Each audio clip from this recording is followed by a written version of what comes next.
బ్రహ్మచారి ఏ crime చేసి జైలుకి వెళ్ళారు, ఎన్ని నేరాలు చేశారు, జైల్లో ఉన్న తర్వాత అతనిలో మార్పు తీసుకొచ్చిన వ్యక్తి ఎవరు, జైల్లో ఉన్నప్పుడు అతని కుటుంబం ఎలాంటి కష్టాలు పడింది, జైలు నుంచి బయటకు వచ్చి అతను ఇప్పుడు ఎలాంటి జీవితం కొనసాగుతున్నారు, ఇప్పుడు ఈ జీవనంలో ఎలాంటి ఇబ్బందులు ఉన్నాయా లేదా ప్రశాంతంగా కొనసాగుతున్నాడా అనే విషయాల్ని బ్రహ్మచారి అంటే తెలుసుకుందాం. బ్రహ్మచారి నమస్తే అండి. బ్రహ్మచారి నేను ఎప్పుడో ఉప్పల్ పోలీస్ స్టేషన్ దగ్గర చాయ్ దుకాణం ఓపెనింగ్ అప్పుడు నేను చూశాను. అసలు మీది ఏ ఊరు, ఎందుకు చర్లపల్లి జైల్లో దాదాపు 15 సంవత్సరాలు ఉండాల్సి వచ్చింది, ఎలాంటి క్రైమ్ 5 సంవత్సరాలు ఉండాల్సి వచ్చింది, ఎలాంటి క్రైమ్ చేస్తావు అనే విషయాన్ని ఒకసారి చెప్పు. అది వరంగల్ కాజీపేట దర్గా సార్. అది వరంగల్ కాజీపేట దర్గా. మా నాన్న సింగరేణి జాబ్ చేసేవాడు బెల్లంపల్లి. అట్లా నాకు చెడు దోస్తాను అలవాటైంది. ఫస్ట్ స్టార్టింగ్ ఒక తప్పు చేసిన, ఆ తప్పు సమర్థించుకోవడానికి ఇంకో తప్పు చేసిన, అట్లా మొత్తం 32 కేసులు అయినాయి. అందులోనే నా లవ్ మ్యారేజ్. ఈ బెయిల్ మీద నేను బయటికి రాను, నా బ్లడ్ రిలేషన్ మొత్తం దూరం అయిపోయింది, ఎవరు నా దగ్గర రాలేదు. అంటే ఫస్ట్ చేసిన తప్పు ఏంటి? జల్సాల కోసం తప్పుదారి అంటే ఏం చేస్తా ఫస్ట్ క్రైమ్? కొట్టి డబ్బులు తీసుకున్నట్టు స్టార్టింగ్. అది ఆ ఒక కేసులో జైలుకి వచ్చి ఒక కేసులో బెయిల్ తీసిండు. ఫస్ట్ తప్పు కాబట్టి బెయిల్ తీసిండు. రెండో తప్పు ఏం చేసినా నేను లవ్ మ్యారేజ్ చేసుకున్నా, ఇంట్లో ఇష్టం లేదు. ఈ ఫస్ట్ తప్పు అయిపోయింది, సెకండ్ తప్పు అయిపోయింది కానీ ఇంట్లో వాళ్ళు వదిలేసిండు. నా దగ్గర ఒక వెహికల్ ఉండే, నేను డ్రైవర్గా పోయినా. నేను అట్లా 13 కేసులు అయినాయి నా మీద. అంటే వాళ్ళు ఎంబడి పోయినా, తిన్నా, తాగినా. అప్పుడు అన్నీ ఎంజాయ్లు ఉండే నాకు. 13 కేసులు పెట్టాను. ఇక్కడ వరంగల్ డిస్టిక్, కరీంనగర్ డిస్టిక్, బెల్లంపల్లి, మహారాష్ట్ర, ఇవన్నీ కేసులు 13 కేసులు పెట్టాను. నాకు నిద్ర పడతలేదు. నా దగ్గరికి వచ్చి చూసేటోళ్ళు ఇవ్వలేరు. నాకు స్మోకింగ్ అలవాటు ఉండే. టెన్షన్ ఎప్పుడు చూసినా పారిపోవాలని ఉండే. అట్లా ఒకసారి పారిపోయినా. ఆ జైలు ఆ టైంలో ఈ నక్సలైట్కి సంబంధించిన ఆయనే ప్రజాపరిహారానికి వెపన్స్ సప్లై చేసేవాడు. ఆ కేసులో అతను అరెస్ట్ అయి ఉండే. అట్లా మా ఇద్దరికి పరిచయం ఏర్పడ్డది. బయట పోయిన తర్వాత కలుద్దామని చెప్పని. అంటే మేము చర్లపల్లి జైలుకి రాకముందు అప్పుడు వరంగల్లో ఉండే. వరంగల్ జైల్లో మహారాష్ట్ర వరకు ఏ గ్యాంగ్, అంటే ఏం చేసేవారు మీరు అందరు గ్యాంగ్ అంతా కలిపి? నేను పోయి బయట ఉండే సార్ డ్రైవర్గా. ఏ బండి మీది? మా కాలేజ్ ఉండే. ఓకే. డ్రైవర్గా వాళ్ళు ఎంబడి పోయేది. వాళ్ళు ఏం చేసినా ఏమో మాకు తెలియదు. పలాని కాడు ఉండమంటే ఉండాలి, వాళ్ళు అయిపోయిన తర్వాత మళ్ళీ తీసుకురావాలి సార్. అట్లా పోయినా. కాకపోతే నాకు కూడా సరే డబ్బులు ఇచ్చేది. వాళ్ళు ఏం చేస్తానని నేను అడగలేదు, వాళ్ళు నాకు చెప్పలేదు. అట్లా 13 కేసులు పెట్టిండు. అంటే 13 కేసులు ఎక్కడెక్కడ తీసుకొచ్చారు? వరంగల్ సార్, కరీంనగర్, ఆదిలాబాద్ డిస్టిక్, మహారాష్ట్ర, చంద్రపూర్, ఈ 13 కేసులు అయ్యాయి. అంటే వాళ్ళు ఏం చేసేవారు?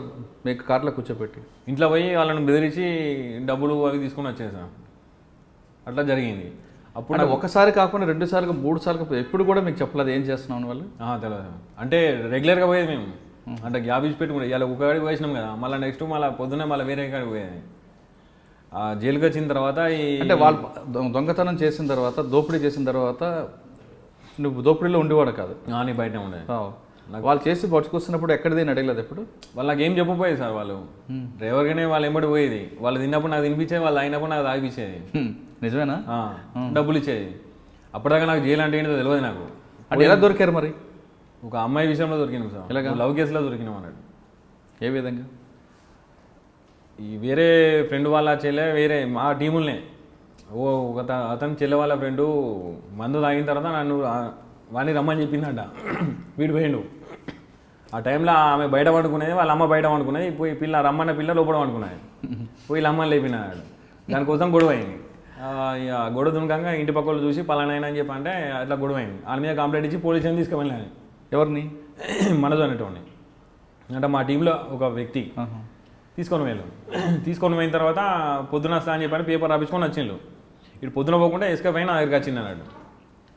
వీడు ఎవరితో తిరుగుతాడో వాడిని తీసుకుపోయి అమాయకుని తీసుకుపోయి పోలీస్ స్టేషన్లో పెట్టిండు. పెట్టిన తర్వాత సార్ వాళ్ళ ఎంబడి టీం ఉన్నది సార్, ఈ ఎస్ఐ ఏమో అమ్మాయి కోసం అడిగితే వాళ్ళ ఎంబడి టీం ఉన్నది సార్, వాళ్ళ దగ్గర వెపన్స్ ఉన్నాయని చెప్పని ఈ ఉన్న విషయం మొత్తం బయటికి వెళ్ళింది. ఎవరు అమ్మాయి చెప్పిందో? అమ్మాయి కదా. ఇప్పుడు ఎవరైతే క్రిమినల్ ఉన్నాడో ఎస్కేప్ వాడు దొరకకపోతే వాని ఎంబడి ఉన్న ఒక అమ్మాయి కూడా ఉంటాడు. ఎప్పుడైనా సిగరెట్ తాగడానికి, చాయ్ తాగడానికి పోతానన్నాడు. వీనికే తెలిసి ఉంటుంది అడ్రస్ అని చెప్పని పోలీసు వాళ్ళు తీసుకొని కూర్చోబెట్టిండు. కూర్చోటి చెప్పు ఆడ ఎక్కడ ఉంటాడు ఏం కదా అంటే, సార్ పలానా ఉంటారు సార్, వాళ్ళ ఇటు ఉన్నాయి సార్, వాళ్ళ దగ్గర కారు ఉంది, వెపన్స్ ఉన్నాయని చెప్పని ఈ స్టోరీ మొత్తం చెప్పాడు. చెప్పి వాడు వారిపోయిన తర్వాత అట్లా ఒక్కొక్కరిని మొత్తం క్యాచ్ చేసి కేసులు పెట్టాను.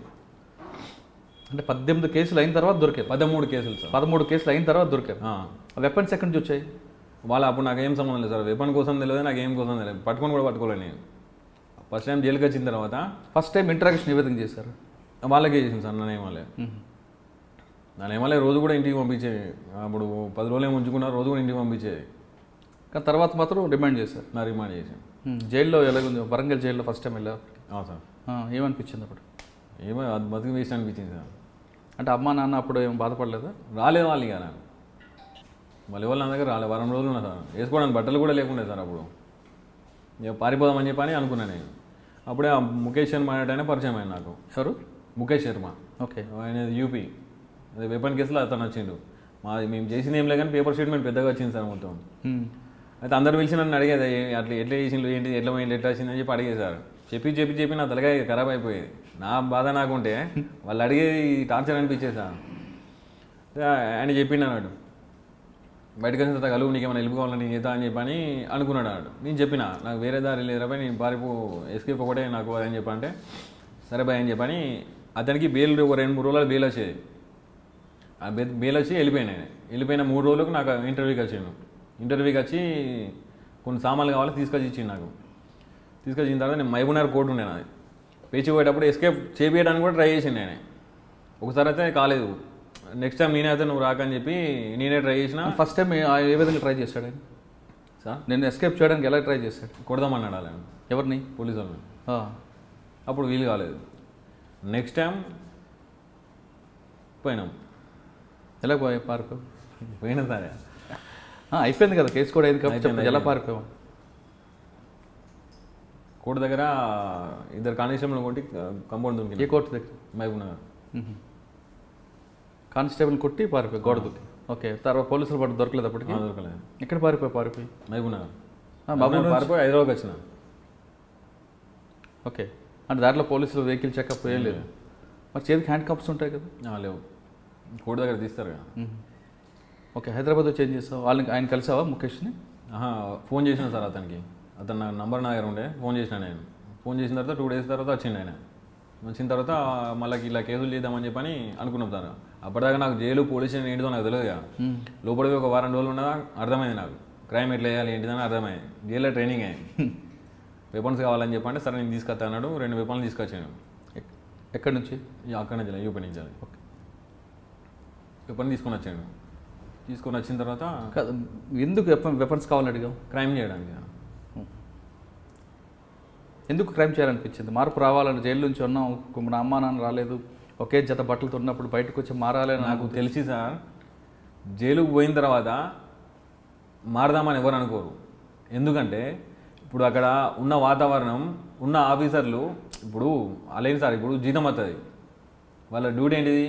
రావాలి, ఆఫీస్కి రావాలి, వారానికి ఒకసారి రౌండ్కి వస్తారు, వాళ్ళు వచ్చే ముందు పినాయిలు చల్లుతారు, కొంచెం సోప్ టాప్ చేస్తారు, అయిపోతుంది. మీకు ఏం ప్రాబ్లం ఉన్నా ఏంటిదని చెప్పని ఒక ఆఫీసర్ మాట్లాడారు. వాళ్ళ బాధలు ఏంటిదో తెలుసుకోరు. వాళ్ళు ఇట్లా 5 నిమిషాలు వచ్చి ఇట్లా పోతారు సార్.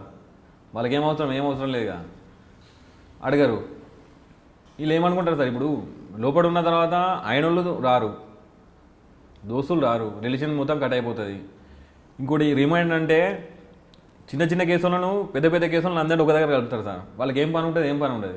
ఎప్పుడు ఏదో ఒకటి మాట్లాడుకుంటాను అన్నట్టు. 4 పరిచయం అవుతారు అక్కడనే జైల్లో. ఇంకా పెద్ద క్రిమినల్ అయ్యడానికి అవకాశం ఉంటుంది కానీ మారడానికి అవకాశం ఉండదు సార్.